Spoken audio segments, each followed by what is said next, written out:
समझाइए ना। तेजस्वी यादव ने कहा कि मैं बिहार में बिजी हूं, क्या कहेंगे? अगर तेजस्वी यादव जी अगर सेकुलर पार्टी के रहबरा होते, सरपरस्त होते, जिम्मेदार होते, तो मैं आपको कहना चाहता हूं, जैसे उस रिपोर्टर ने सवाल किया था ना आई लव मोहम्मद के बारे में, तो उसी टाइम वो बोलते कि आई लव मोहम्मद बोलना जुर्म नहीं है, आई लव मोहम्मद बोलना गुनाह नहीं है, आई लव मोहम्मद शान से बोलेंगे हम भी। लेकिन उन्होंने क्या कहा कि हम बिजी हैं। इस बात से आप अंदाजा लगाइए रिपोर्टर महोदय कि वो भी कितना जहर उनके जहन में भरा हुआ है, उनके दिमाग के अंदर कितना जहर भरा हुआ है। मुसलमानों का तो वोट चाहिए, लेकिन मुसलमानों की हमदर्दी नहीं चाहिए, मुसलमानों के हक में बोलेंगे नहीं आप, मुसलमानों के दुख को समझेंगे नहीं आप, मुसलमानों के दर्द को समझेंगे नहीं आप। जब मुसलमानों के किसी मुसलमानों के ऊपर जब जुल्म और सितम होगा, तब आप अपना पल्ला झाड़ेंगे और कहेंगे कि हम बिहार में बिजी हैं, बिहार में बिजी हैं।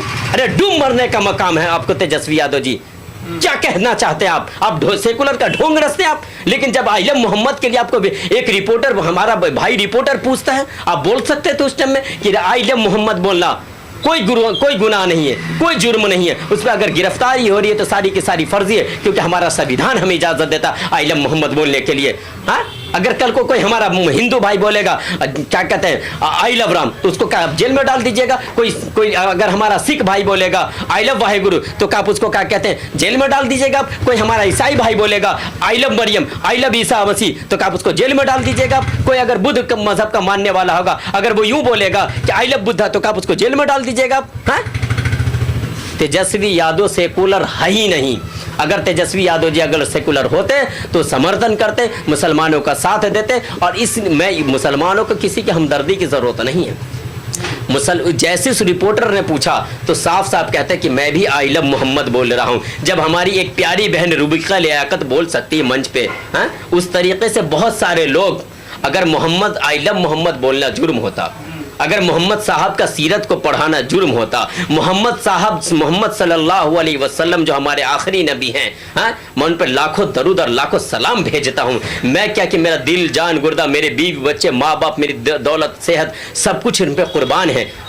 अगर उनको बोलना, अगर उनकी सीरत को पढ़ना जुर्म होता, तो रिपोर्टर महोदय अभी एक अपने हिंदुस्तान का ही एक स्टेट है जहां उनकी सीरत को पढ़ाया जा रहा है स्कूल में बज़ाब्ते। अगर उनको बोलना, अगर पढ़ाना अगर जुर्म होता, तो फिर राष्ट्रपति क्यों खामोश थे, हमारे गृह मंत्री क्यों खामोश हो गए, हमारे रक्षा मंत्री क्यों खामोश हो गए, हमारे शिक्षा मंत्री क्यों खामोश हो गए, हमारे प्रधानमंत्री जी क्यों खामोश हो गए, हमारा सुप्रीम कोर्ट क्यों खामोश हो गए।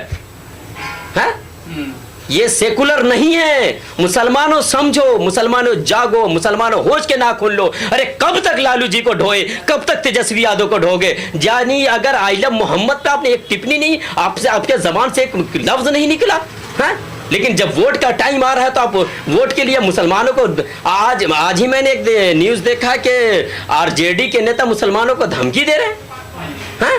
अब गुंडागर्दी पे तैयार हो गए। मुसलमानों यही वक्त है, अभी 1 महीना 2 महीना के बाद इलेक्शन होने वाला। तेजस्वी यादव जी को उनको सबक सिखाना बहुत जरूरी है। याद रखिए, जो आपके हक में बोलने को तैयार नहीं, जो आपके मामले पे बोलने को तैयार नहीं, तो ऐसे इंसान को अब अपना रहबर और सरपरस्त कैसे बना सकते हैं, याद रखिए। इसलिए मैं दबाना और दर्दमंदाना अपील करता हूं बिहार के आवाम से। बिहार के जितने भी सेकुलर हिंदू या मुस्लिम, जो भी लोग सेकुलरिज्म का दम भरते हैं, तो इस मर्तबा जो अभी 2025 का इलेक्शन होने वाला है विधानसभा का, तो याद रखिए, वहां के आवाम से अपील करना चाहता हूं आपसे कि हर हाल में ओवैसी साहब का समर्थन करें और तेजस्वी जी का हर जगह से बाइकाट करें।